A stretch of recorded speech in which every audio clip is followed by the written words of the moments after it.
বালুরঘাট সহ অবিভক্ত দিনাজপুর জেলার বিভিন্ন এলাকায় দুর্ভিক্ষে নেতাজি এসেছিলেন। 23শে জানুয়ারি নেতাজি সুভাষচন্দ্র বসুর জন্মদিন।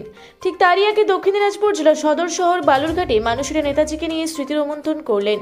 এই বিষয় নিয়ে সংবাদ মাধ্যমের মুখোমুখি হলেন বিশিষ্ট শিক্ষক, ইতিহাসবিদ ও গবেষক এবং স্বাধীনতা সংগ্রামীর নাতি তথা বিশিষ্ট আইনজীবী।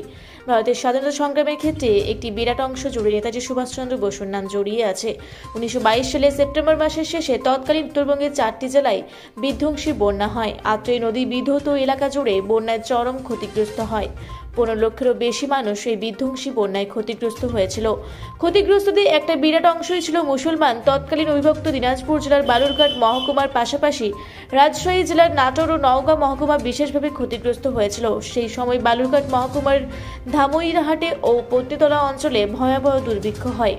এই দুর্ভিক্ষ দেখতে এসেছিলেন নেতাজি সুভাষচন্দ্র বসুর সঙ্গে তার সহযোগী ডক্টর যতীন্দ্রনাথ সেনগুপ্ত। সেই সময় বেঙ্গল রিলিফ কমিটি গঠিত হয়। সেই কমিটির মাধ্যমে নেতাজি সুভাষচন্দ্র বসু দেশবাসীকে ত্রাণের সাহায্যের জন্য আবেদন করেন। প্রায় 4 লক্ষ টাকা ত্রাণ হিসেবে উঠেছিল। 1928 সালের 26শে মে নেতাজি নর্থ বেঙ্গল এক্সপ্রেস ট্রেনে করে হিলিতে এসেছিলেন। হিলি স্টেশনে নেতাজিকে নাগরিক সংবর্ধনা দেওয়া হয়। এই হিলি স্টেশন বর্তমানে বাংলাদেশের মধ্যে পড়েছে। হিলির তৎকালীন জমিদার কুমুদনাথ রায়ের সঙ্গে নেতাজির ঘনিষ্ঠ যোগসূত্রের কথা বিভিন্ন নথি থেকে জানা যায়। হিলির সারদা ভবন পাঠাগার পরিদর্শন করে ভিডিওর বুকে সুভাষচন্দ্র বসু মন্তব্য লেখেন। কংগ্রেস নেতা প্রতাপচন্দ্র মজুমদার তার সঙ্গে ছিলেন।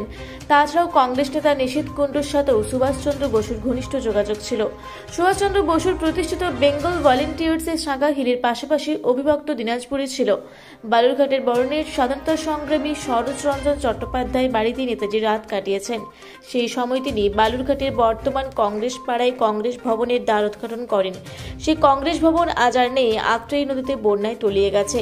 সেই সময় বালুরঘাটে দুর্ভিক্ষের খবর বেশ কয়েকটি পত্রিকাতে প্রকাশিত হয়। রামানন্দ চট্টোপাধ্যায় প্রবাসী পত্রিকাতে লিখেছিল, দুর্ভিক্ষের অবস্থা এখনও পূর্ববৎ রহিয়াছে। এই দুর্ভিক্ষে অন্যভাবে পুত্র কন্যা বিক্রয়ের সংবাদও পাওয়া যায়। ভারতমাতার বীর সন্তান নেতাজি সুভাষচন্দ্র বসুর প্রতি আপামর দেশবাসী এখনও পর্যন্ত সঠিক মর্যাদা স্থাপন করতে পারেনি।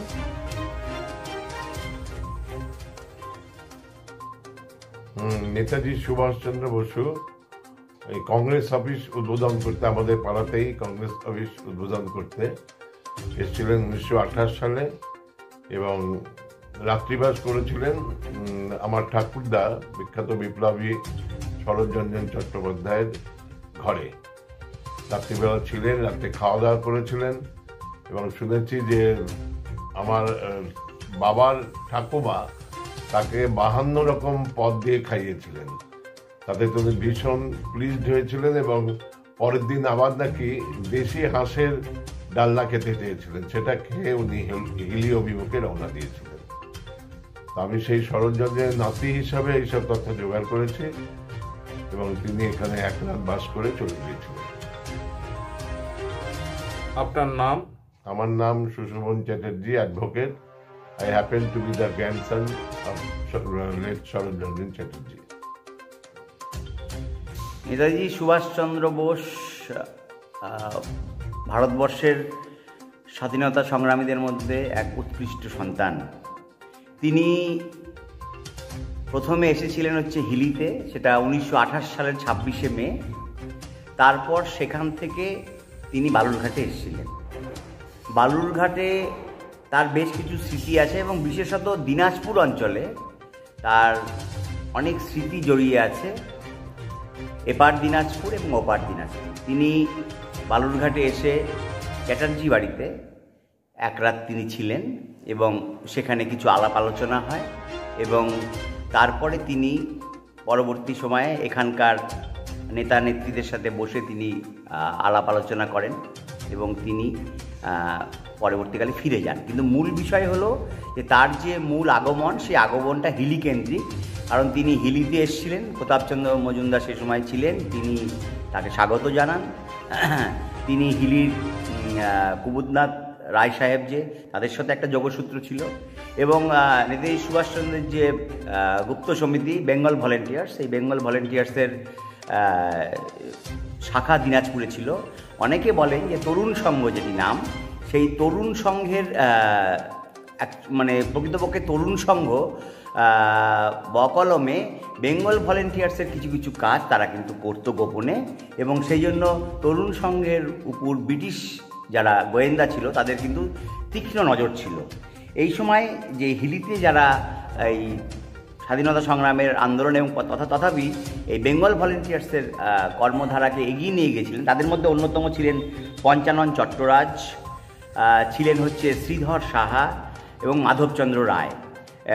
আর এছাড়া যে বেঙ্গল ভলেন্টিয়ার্সের যে দিনাজপুর অঞ্চলের যে তার যে কর্মকেন্দ্র, সেখানে তারা যারা নিয়ে গেছিলেন এগিয়ে, তাদের মধ্যে অন্যতম ছিলেন হচ্ছে ঋষিকেশ তরফদার, নির্মাল্য সেন, নরেন ঘোষ এবং লোকেন রায়। তো সুতরাং দিনাজপুর, নেতাজি এবং হিলি এবং বালুরঘাটের সঙ্গে সম্পর্ক, এই নিয়ে নেতাজির একটা মস্ত বড় অধ্যায় এই অঞ্চলে রয়েছে। এবং নেতাজি এমন একটা মানুষ ছিলেন, তিনি সবার কাছে তিনি জনপ্রিয় ছিলেন, এবং নেতাজি একমাত্র মানুষ যিনি নিজস্ব উদ্যোগে একটা সেনাবাহিনী তৈরি করেছিলেন। ভারত কেন, পৃথিবীর ইতিহাসেও এটা বিরল থেকে বিরলতম ঘটনা, তার সেই আজাদিন বাহিনীর ঘটনা। এবং নেতাজি সুভাষচন্দ্র বোস সেই সময় দিনাজপুর থেকে শুরু করে সমগ্র ভারতবর্ষে তার যে চিন্তাধারা, ব্রিটিশ বিরোধী তার যে সংগ্রাম, সেই সংগ্রামের ধারা কিন্তু তিনি ছড়িয়ে দিয়েছিলেন।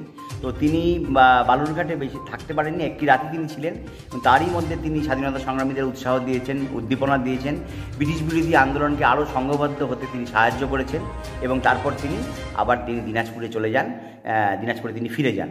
এবং সেই সময় পরবর্তীকালে তিনি এসেছিলেন, সেটা হচ্ছে একবার বন্যা, সেই বন্যা হয়েছিল দিনাজপুরে, সেই সময় তিনি রিলিফের কাজের জন্য তিনি এসেছিলেন, এবং সেখানে তিনি সভা করেছিলেন এবং স্থানীয় যারা রিলিফ কর্মী তাদের সঙ্গে বসে এই বিষয়ে পর্যালোচনা করেছিলেন। আপনার নাম? সমিত ঘোষ। আপনি কি পদে আছেন? শিক্ষকতা। দক্ষিণ দিনাজপুর থেকে জয়দেব মৈত্র রিপোর্ট, রূপসী বাংলা মিডিয়া।